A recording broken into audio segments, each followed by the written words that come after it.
Vincent Van Gogh, people told him, you can't be a great painter, you only have one ear. You know what he said? I can't hear you.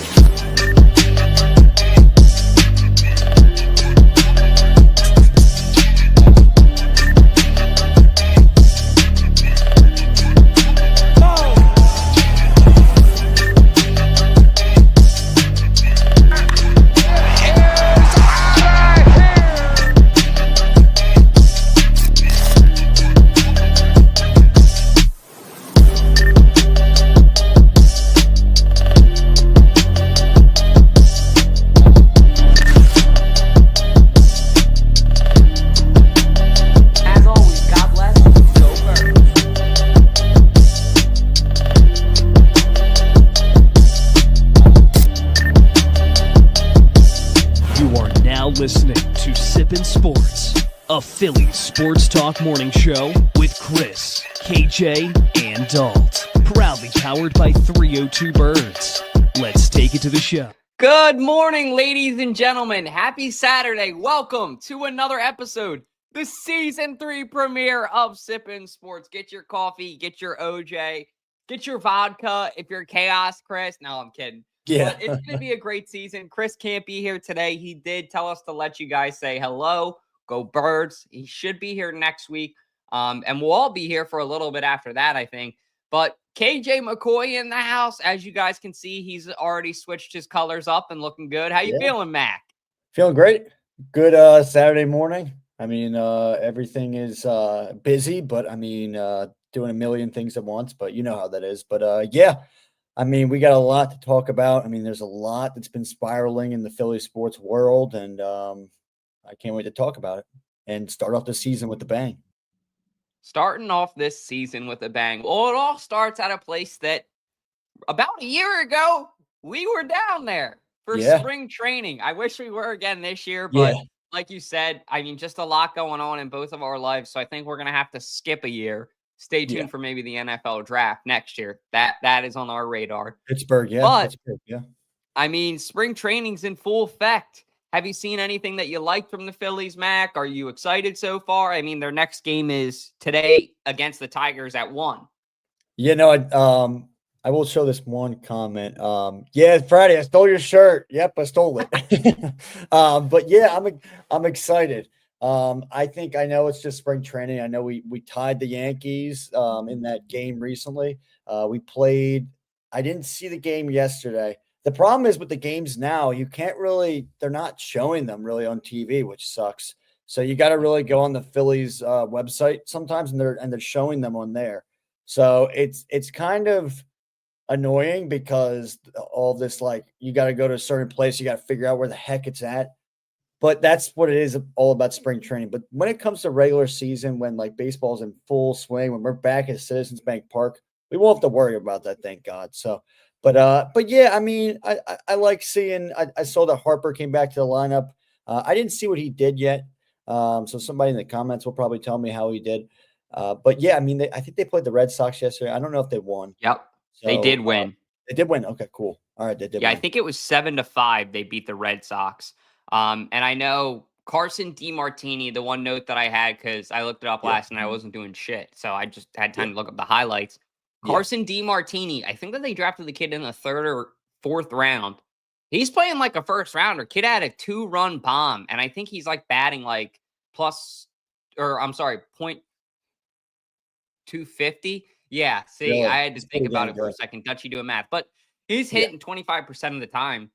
He's playing really good, and I don't know. That's reassuring to see.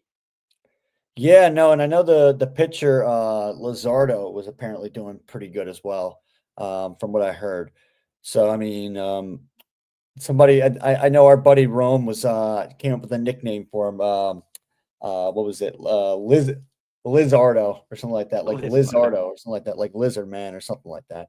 But yeah, I mean, it should be exciting. I mean, like the players are getting warmed up, they're getting ready for the season, and I mean, soon it's going to be happening. I'll actually be there opening night with Rome, so that'd be really cool. We're going to be seeing the Phils play the Rockies, and I think they're giving out free T-shirts. So That'll be a good time. I cannot wait, though. I cannot wait for baseball. I mean, it's been the best Eagles season I've ever probably been involved with. I mean, this has been awesome. I mean, Dalton can vouch for me for that.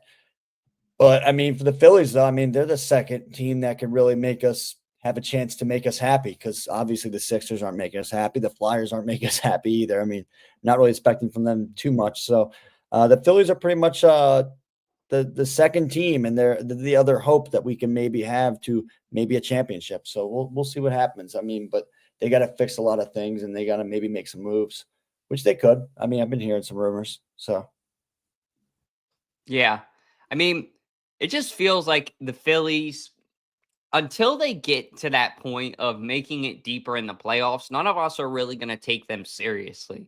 We're just used to heartbreak with all these other teams. It's funny. I was talking about it, I think, with Shard, and I said, if you would have told one of our older relatives or someone, hey, the Eagles are actually going to be the team that makes us proud throughout this decade, and they're going to win not one championship, but two back to back, and no Philly sports team is going to win one in between, they would have looked at you like you had three heads, because it took so long for Philadelphia to be the powerhouse that they are now in the NFL.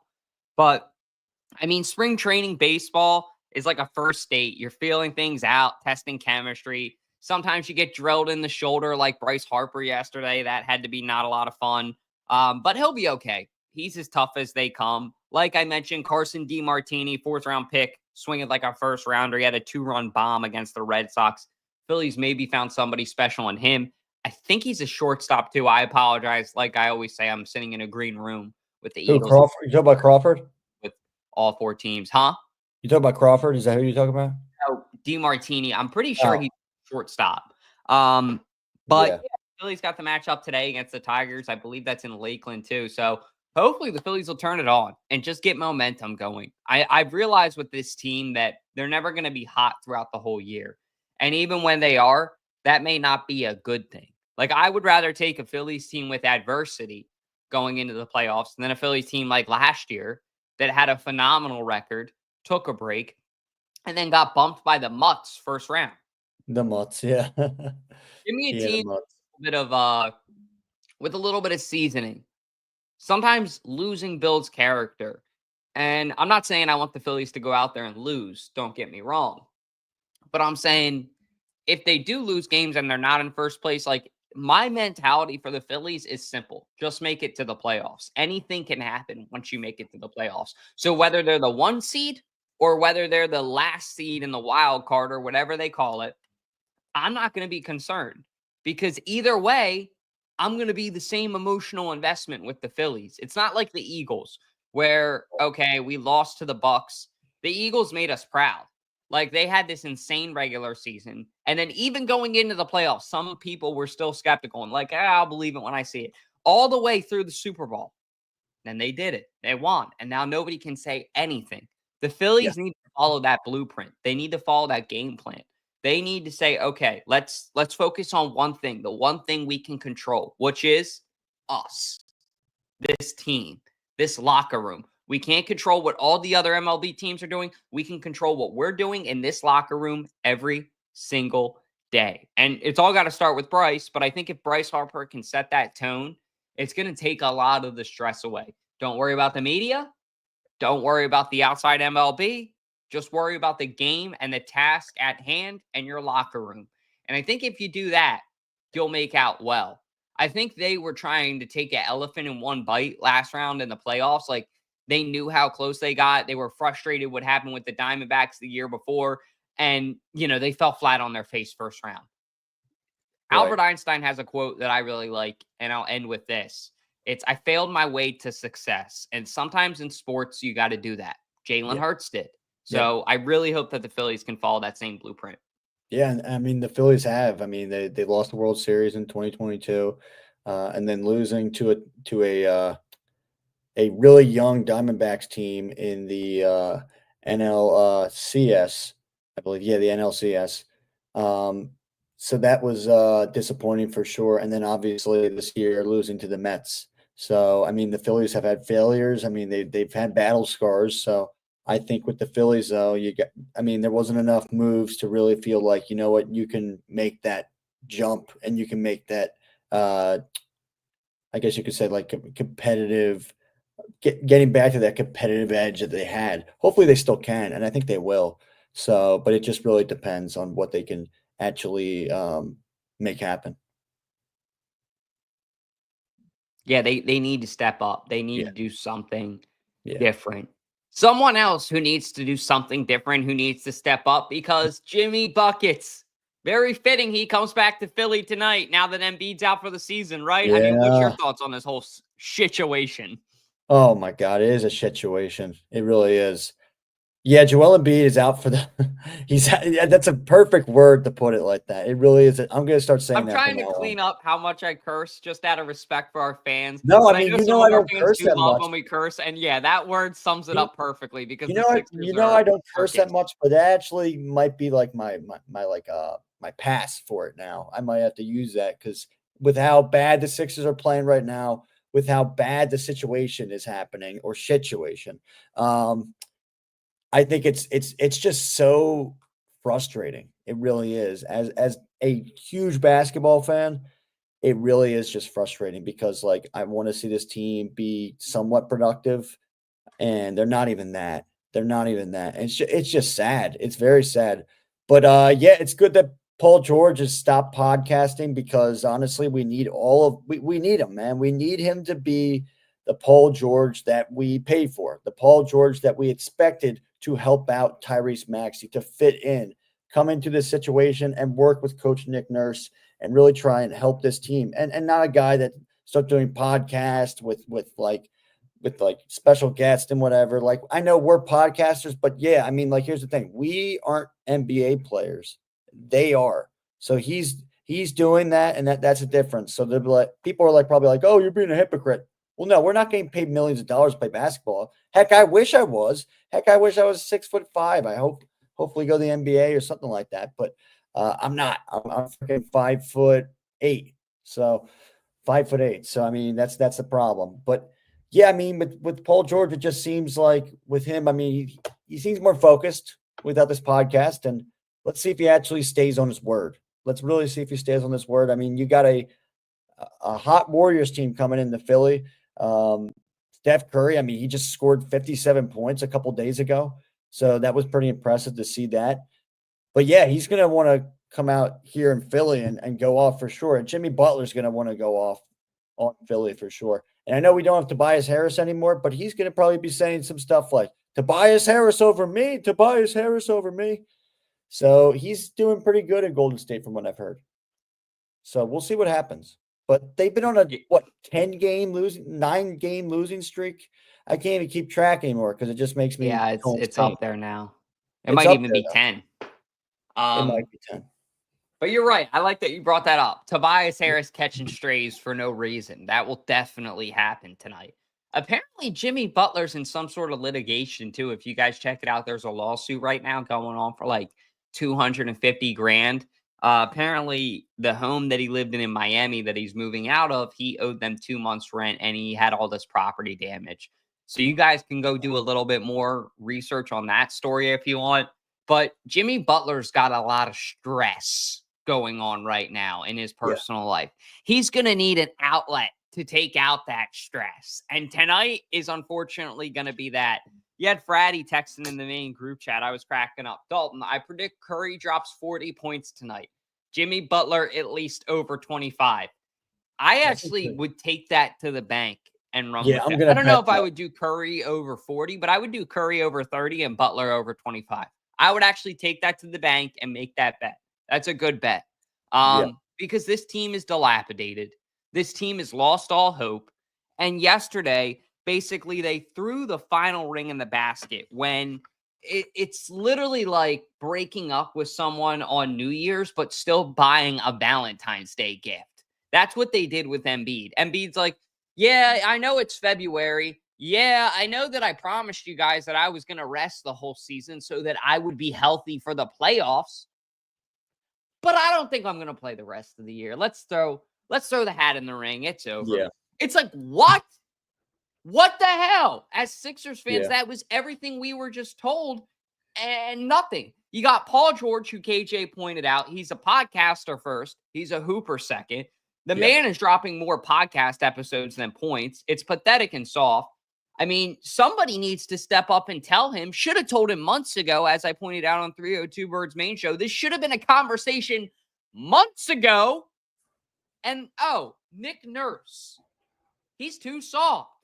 At least Doc Rivers held people accountable. Maybe he didn't do it in the right way. Maybe he overheld people accountable, like in times when they shouldn't have been held accountable. I don't know what that's called, just like falsely accusing people, I guess. But at least Doc Rivers had that side of when you did something wrong, he set the tone. Yeah. And it was his team. He made sure that his resume was always respected because of what this team had. And Nick Nurse, I think, is just soft. I think that he has the Sixers playing like a YMCA pickup team right now. I mean, they just look awful. So I would literally expect the Warriors to just beat the crap out of the Sixers tonight. And I think, honestly, with what you're saying about Doc Rivers, there was a situation where, obviously, with Ben Simmons doing his crap that he did, where honestly just made us so frustrated and made him pretty much like kick him out of Philly. It pretty much just made him just like walk his way out. And I mean, let the door hit you on the way out. But that's how I feel about Ben Simmons. But the thing is with that, though, Ben Simmons was doing his shenanigans and everything like that. And Doc Rivers called him out in front of the whole team like he should, and called him selfish, and they butted heads for sure. But I mean, that was the one thing I respect about Doc Rivers. That's like the only thing that he actually stuck up to Ben Simmons, because nobody else would, which was really annoying. I think George Niang did, which was kind of cool. But I mean, George Niang was like, he was here, but I mean, he was actually, he wasn't really here when Ben Simmons was here, but like, he was kind of like, oh, geez, I get to play with a guy like Ben Simmons. Oh, well, you don't really get to play with him because he's kind of holding out right now for no freaking reason. So that was annoying. I mean, the difference, and I've been talking about this with a couple other people, the difference with the NBA, and it happens in a lot of sports, I've kind of been seeing it too. Kind of with the NFL, we kind of saw it with like Le'Veon Bell and Antonio Brown. A lot of players, and hopefully they're not watching this podcast, a lot of players are kind of showing nowadays. I mean, if it was 20 years ago, you don't really see that selfishness. But right now, you see all these players getting paid this amount of money. You see them now with the NIL with college basketball. Even Cooper Flagg, who Sixers fans want, and I mean, I don't blame him. I would love to have him too. And now we get a chance, like sixth best chance right now out of all the teams to maybe land the first pick and maybe get Cooper Flagg. But here's the problem, though. He might stay with Duke because NIL is crazy. NIL, he's going to get paid way more money. They're giving him some kind of NIL deal that they can give him. So he might even stay. But I think what I'm saying, though, is like these players, though, nowadays, and I even told my dad, too, because I was showing him some highlights of Dr. J, because Dr. J just turned 75. And I said, I wish the NBA was like this again, where we can be proud of this team, or we can be proud of the players again. And I think one of the players who literally is an example of that, where we do feel proud of the player, and the player is even proud, even in this crazy situation, to be a part of this team, and he doesn't look at the money, it's Tyrese Maxey. That's why I love that kid. And I mean, I wish nothing but the best for him. And even if he leaves, I mean, you know what? I'm still gonna be rooting for him because I respect the heck out of him, because he's not doing any of the shenanigans that Embiid does. He's not doing any of the shenanigans that Ben Simmons did. We've been, I mean, having two guys like Ben Simmons and Joel, we thought we had the next Kobe and Shaq. So it's just really annoying to see how the NBA is changing. Especially as a basketball fan, it's really frustrating because there's so many red flags right now with the league, and just honestly with the commissioner running it. It's sad. It's very sad. And I want to see it change. Hopefully it will change, but a lot of players got to get like Tyrese Maxey and know that they're getting paid millions of dollars and not ask for more. And that's the problem though right now. I think there's a lot of selfish people, a lot of selfish players out there, and they're asking for way more. They expect way more, and it's just frustrating. It really is. Well, and also about Maxey, the one thing I'm thinking of too is he's actually the one that called out Embiid too. Yeah, he was the one that said, okay, you know what? I don't want to do this. This is going to be awkward as hell. This is the guy who took me under his wing when I got here, but I got to stand up to the beast. Metaphorically, and physically, and he did. So it's more Tyrese Maxey's team than Embiid's team at this point. Of course. But like KJ said, if Maxey was like, hey, I don't want to deal with this circus anymore, I don't want to deal with this situation anymore, I wouldn't be mad at the guy. You can't really blame him. So we'll really see what's next for the Sixers. Yeah. But the Eagles are taking some steps forward. They bring in Scot Loeffler, who is it's like a veteran chef running a Wawa kitchen, is what I had in my notes. Just overqualified. When I looked at this guy's resume, it was fantastic. He actually coached in Philly before. If you didn't know, I found this out today. He coached at Temple before. So he has a ton of experience being quarterbacks coaches at various colleges, from Michigan to Temple. He also was the Detroit Lions quarterback coach for a little bit. So I think he's going to be a great addition to this team. Jalen Hurts better be like a sponge around him. I want him to be glued, because the dude is just going to be a plethora of knowledge. It's going to be like Master Splinter and the Ninja Turtles. Just learn. And, I think if those two can really get some good chemistry, which I expect them to. Jalen Hurts wants to learn. He is a sponge. I just expect the NFC to be in trouble. That Hurts-Loeffler connection could be a really good thing. And I know Kellen Moore and Hurts definitely had a connection as the OC and QB. What was happening this year was definitely working. He found ways to get Jalen Hurts back to the old Jalen Hurts, for lack of a better term. That was why he had such a great Super Bowl. Now, granted, Saquon Barkley, I know, was the hero most of the time this year. But when Jalen Hurts needed to step up, he stepped up. And he was really, really efficient this year. So I think if this guy can make that version of Jalen Hurts even better, the NFC is in trouble, brother, for a long time. Yeah, it's funny because I actually, as a Penn State fan, I go to probably 1 or 2 games a year. And the one game I was able to get to was actually against Bowling Green. So that was the crazy thing. I mean, we even thought it seemed like one of those games where it's a Big Ten team, Penn State taking on, I'm trying to think what conference Bowling Green was in, but they're in a smaller conference. They still are a Division I team. But I'll tell you this about Bowling Green, though. They were no pushover at all. They really had a really close game with Penn State. I thought it was going to be like me and our buddy Mikey D. We thought it was going to be a blowout. We thought it was going to be 50-something to 7. I think it was pretty damn close. I'm pretty sure it was 35-28. I might have to double check if somebody can double check what the score was.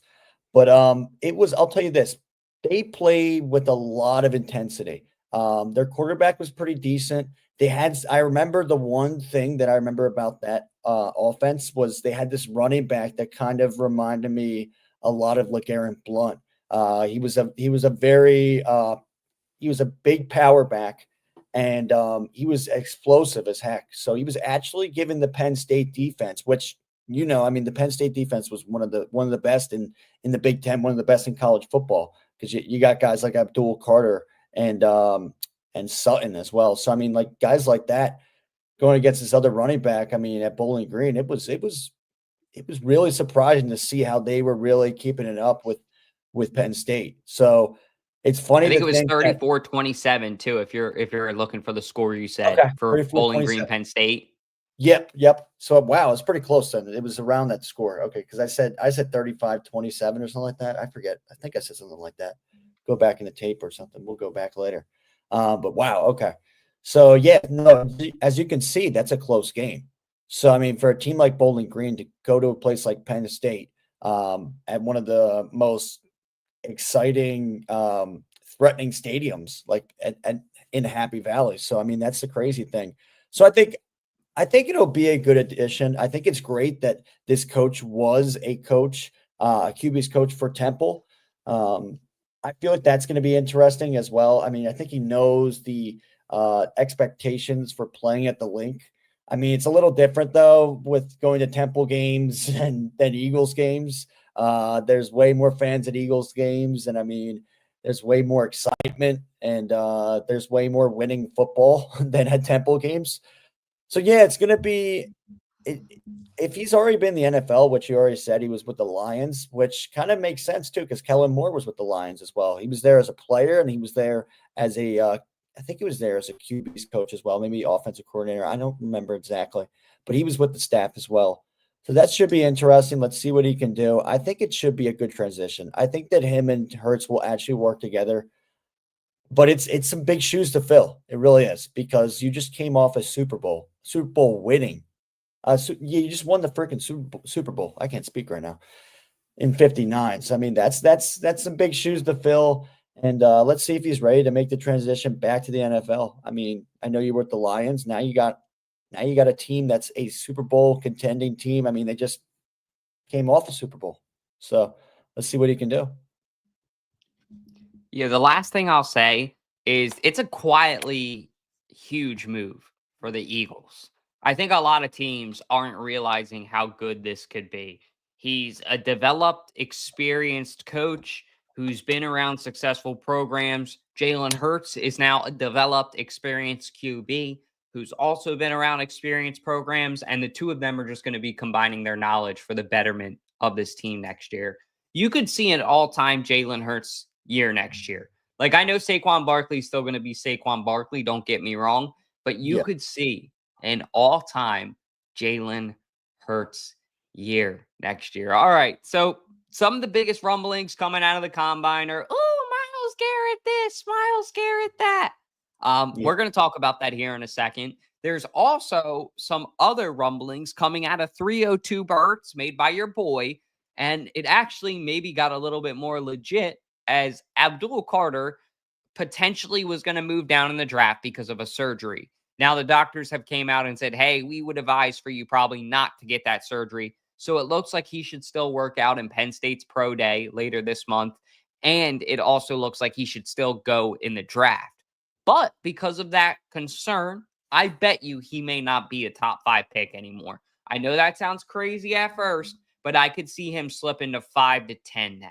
Now, for the Eagles to move up from 32 to 10, hypothetically, at worst, it would take a lot.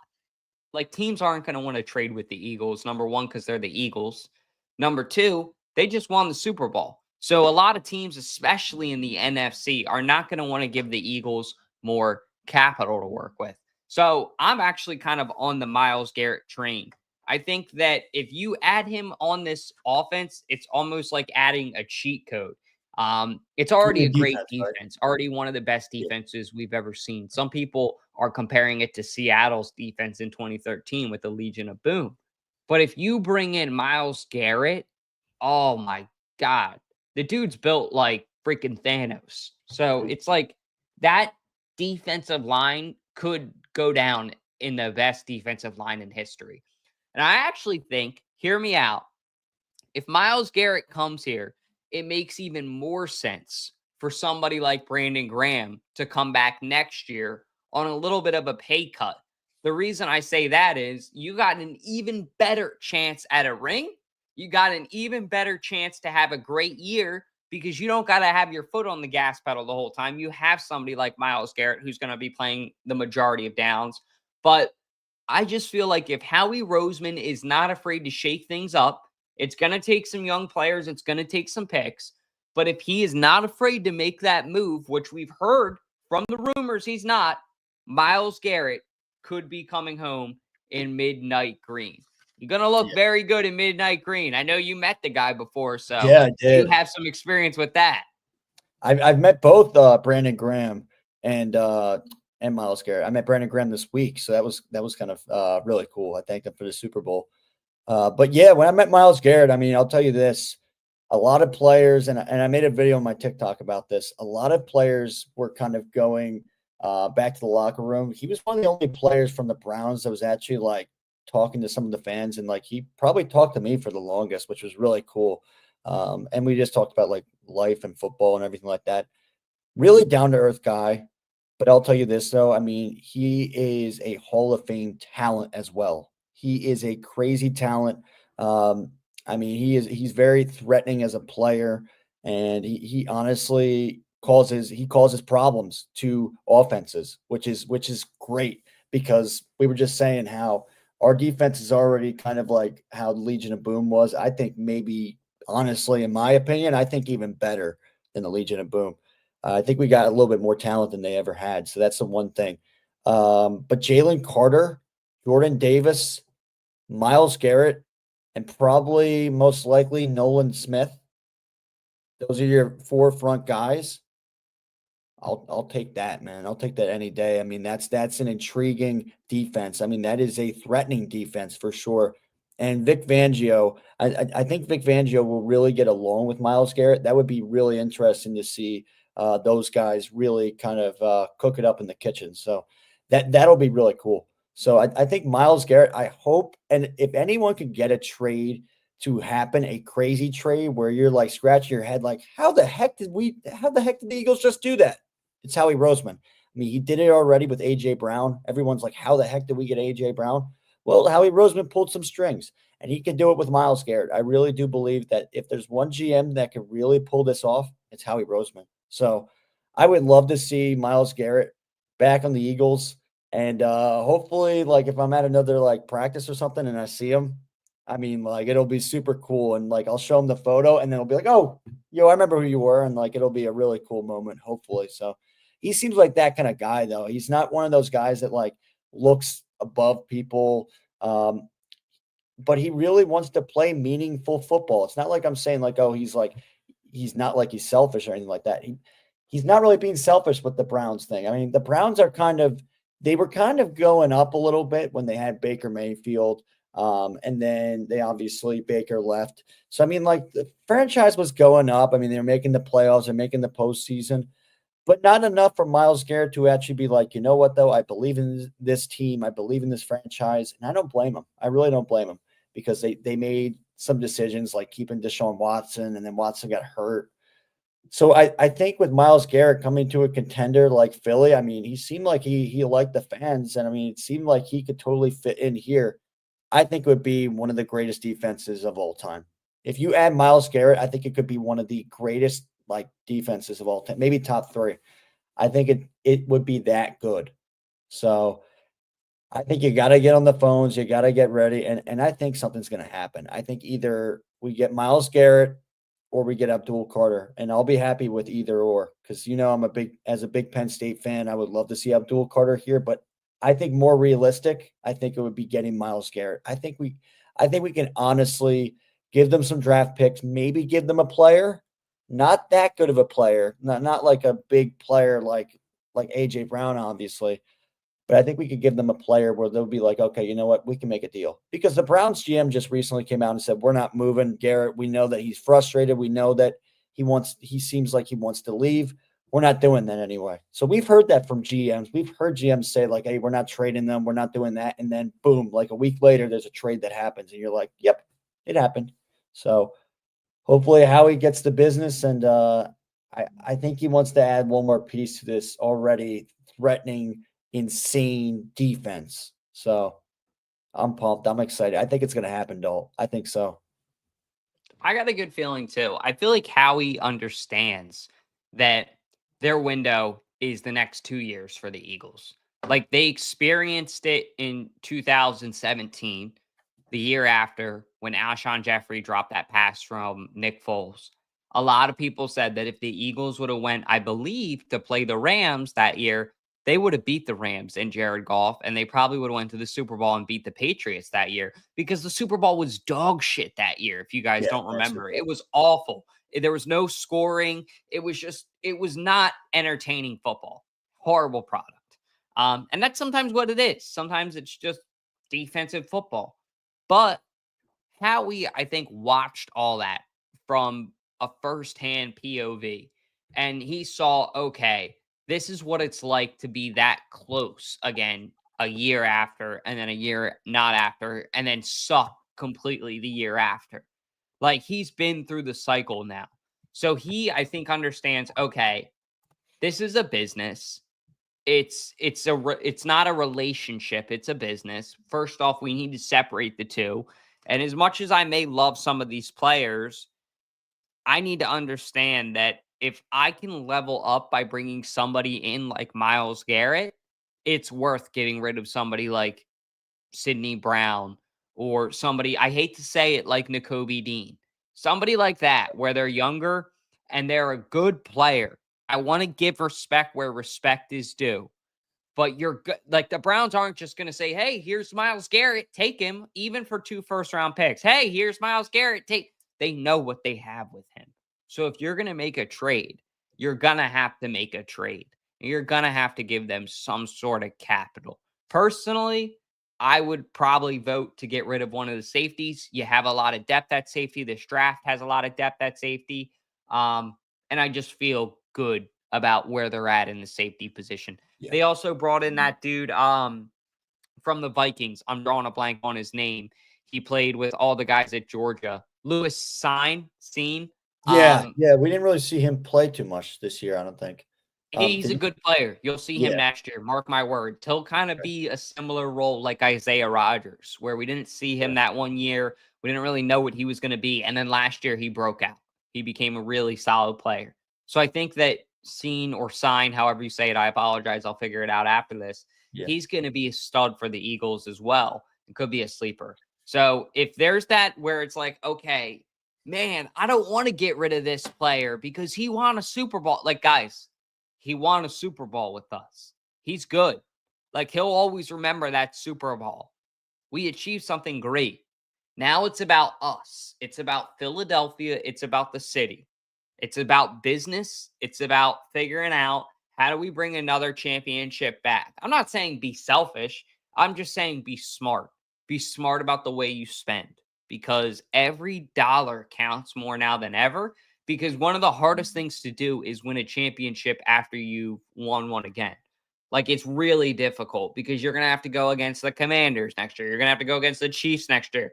You're going to have to go against the Lions next year. All these teams that are going to be really sour and pissed off about the way that their season ended, and they're going to have vengeance. And the Eagles are going to have to face that uphill battle. And whether or not we want to admit it or not right now, whether or not we realize it not or now, whether or not we want to admit it or now, it's going to happen.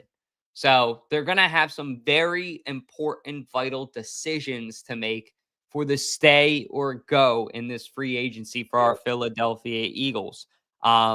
Obviously, we all know Zach Bond is at the top of everybody's list. I know we'll talk about him here in a second. But somebody who I'm also going to say, Brandon Graham, I know I talked about a little bit about bringing him back, taking a little bit of a pay cut. Josh Sweat and Milton Williams, though, just right out of the gate, I'm going to say you got to let both of those guys walk. I'm going to roll the dice and hope that Howie's going to upgrade at the edge position. That's why I'm saying, hey, it's okay for me to let somebody like Josh Sweat, who's earned it, who's earned a Super Bowl here, who's done great things, to walk. Milton Williams, my comparison with that is, remember when Javon Hargrave was here? Yeah. And Milton Williams was backing him up, and Milton was having a really good year behind him, but Javon was like a stud. And we let Javon walk, and he went to the 49ers. And a lot of people were like, oh, that may not be a good move. Moro Ajomu is the new Milton Williams. This organization, this locker room, and these coaching, they really like this guy. They believe in him and what he can do. So I expect to see him take a little bit more growth. That means Milton Williams, unfortunately, is probably going to walk. He's going to want to go get what he's worth. Because Josh Sweat and Milton Williams are also entering their prime earning years, I'm not going to hate them for going to go get that money. But I'm also not going to hate the Eagles for not being stupid and paying them that money. Because while they may be great players, they're going to probably go get top 5 money, some of them. And are they top 5 players? You be the judge. Yeah, I mean, it's different now because when we won the Super Bowl in 52, I don't remember really any of the key players leaving, if I'm mistaken or not. So this is kind of different now. I mean, knowing that we won the Super Bowl and we got some players that are going to be free agents and they got to make some decisions. I do agree with both the Josh Sweat and Milton Williams take for sure. I do think either or maybe both will probably not be on this team. It seems like Josh Sweat has already tweeted that he is open to looking for other teams.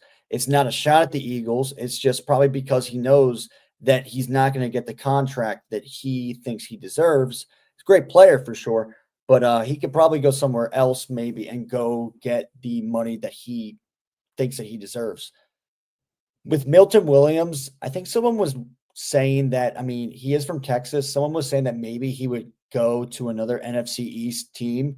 And I actually think that NFC East team most likely is either or the Giants or the Cowboys. I think either or will go after Milton Williams. I think they probably were watching the Super Bowl and probably watching him this year, maybe against their team. They probably like what they saw from Milton Williams. So I think Milton Williams, unfortunately, I would love to see him back as an Eagle. I would love to see all the players back as an Eagle. But reality, though, we can't really do that because we got such a stacked roster that a lot of people like scratch their heads like, how the heck did we do this? I mean, how he's a mastermind. That's how we did it. But yeah, I think it's going to be interesting. And if we have to, we can just, as Dalt said too, when Milton Williams was kind of elevating and like when Hargrave went out, it really gave Milton Williams a shot right there to really kind of build really his kind of resume as a player and really showed, okay, you know what though, I got to go out there and I got to make my impact. So maybe some teams will kind of pay me a great contract like how Javon Hargrave got.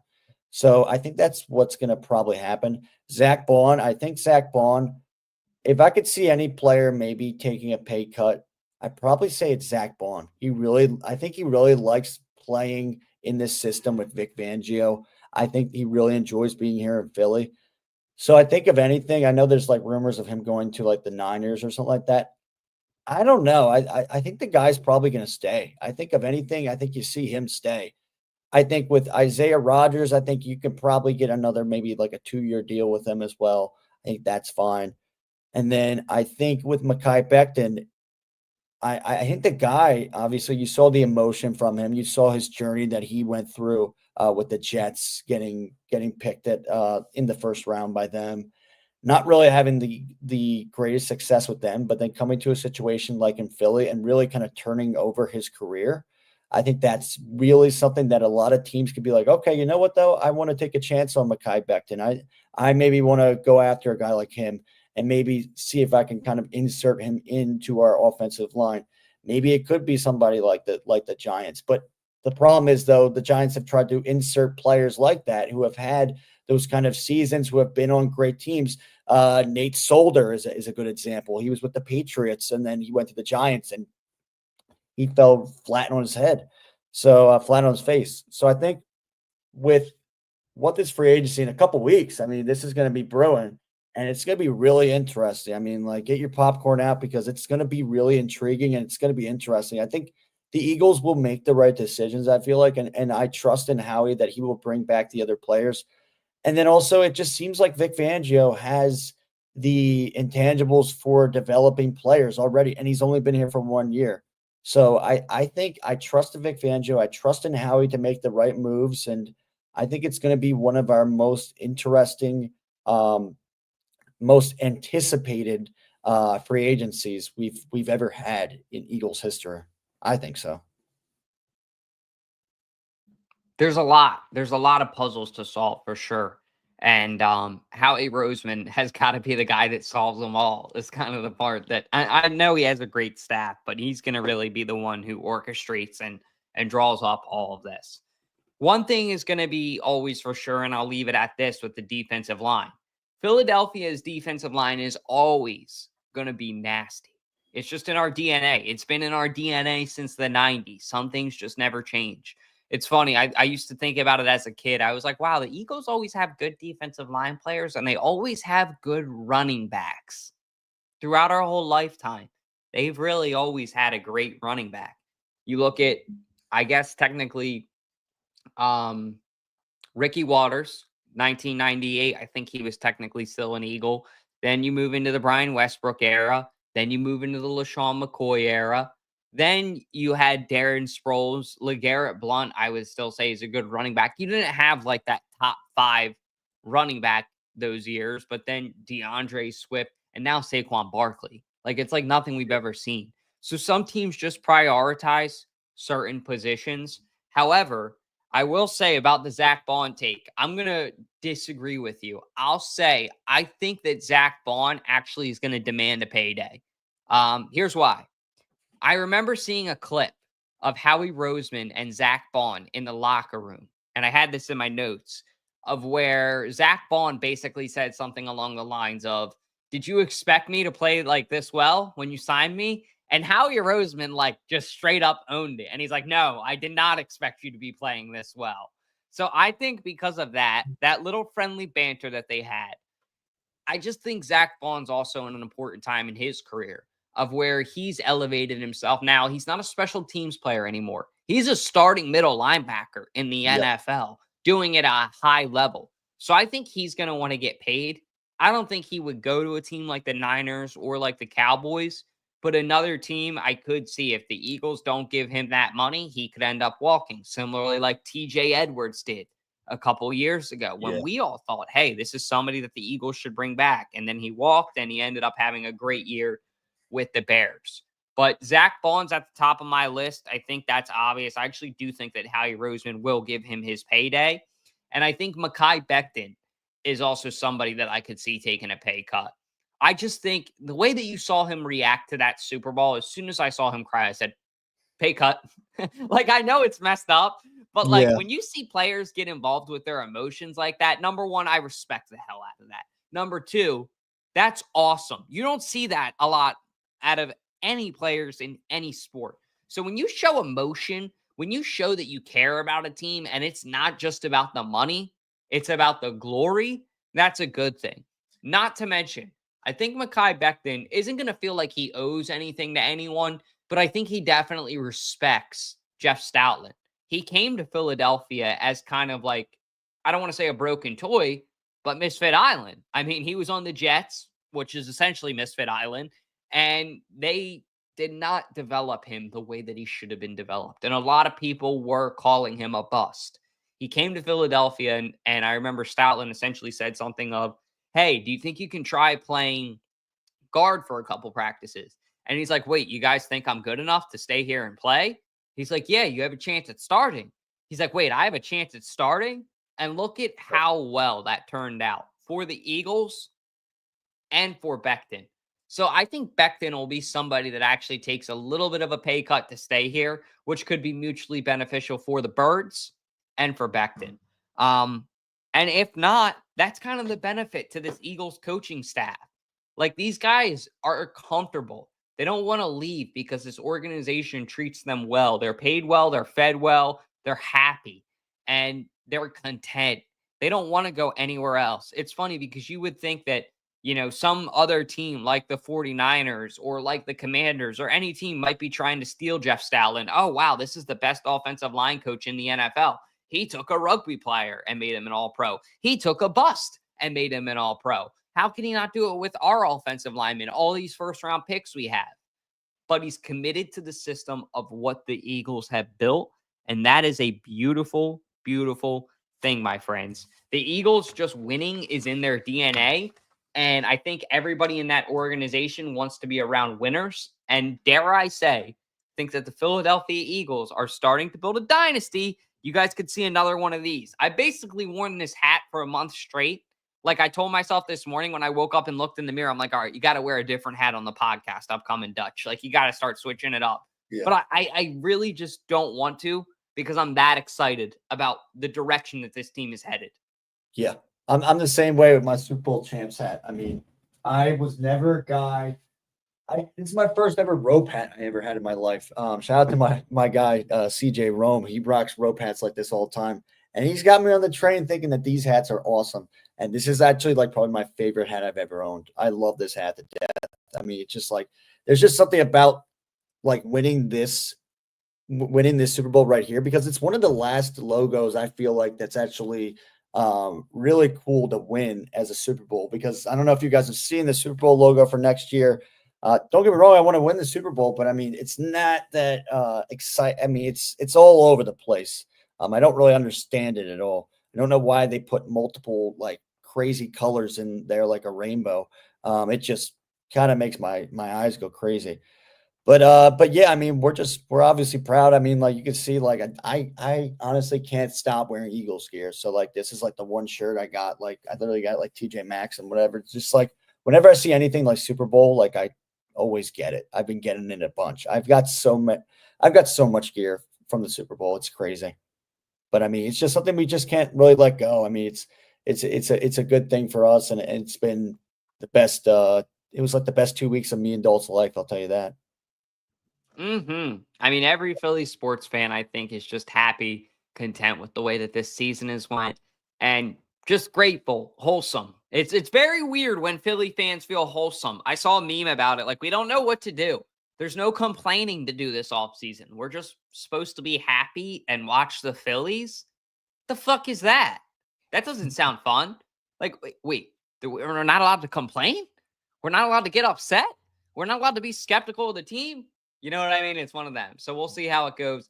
But I don't want to stay here much longer. I know everybody's got stuff to do on their Saturday morning. I want to take a second to thank everybody for jumping on here this morning with me and Mac on the Sippin' Sports podcast. Chaos Chris should be back next week for season 3, episode 2, which is hard to believe. And other than that, I hope you guys all have a great weekend. Be sure to like, comment, subscribe. All those little things really help us out as a small channel. They mean a ton. If you're on Facebook, Twitter, follow us, like anything you can do to contribute. If you love Philly sports, helps a ton. Yeah, thank you guys. We really appreciate it, and the support has been crazy. I mean, the views have been honestly, it's been really, really cool to see the views going up and people sharing it to people and liking the videos. It really means a lot to us because it shows that we are doing something. People are looking at what we're doing as podcasters, and they're respecting it. So, and we respect you guys as much as you guys respect us, and we love the support for sure. So keep it up, keep on sharing it, because we truly appreciate that. So thank you guys so much.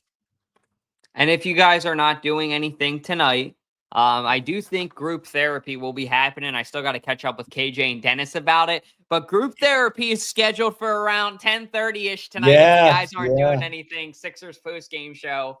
I don't know if we're going to do it yet or not. I'll come hang out if we're not doing anything. See if this guy makes a return. We'll see. We'll see if he makes a return. I don't know. He might have some more features to him this time. You should put a hat on top of it, a Sixers hat. That would be fun. Yeah, let me see what I can do. Maybe I gotta go to the lab and see what I can construct a little bit. See if I can add some more things to him. So there's a little like dot right here. I might put a Sixers logo in the middle of it as a nose. You can put a clown nose. Hey, there pretty much already is a clown nose on it. So I mean, yeah. It makes sense. When I saw the dot right there, I was like, oh my God, it's a clown nose. So that's what this organization is. It's a clown show. It's a circus. The Sixers. Literally, they need to fire somebody. Yes. But hey, we appreciate all you guys, and we'll see you at group therapy tonight. Other than that, have a great weekend. Go Sixers, go Birds, go Phils, go Flyers. Let's go.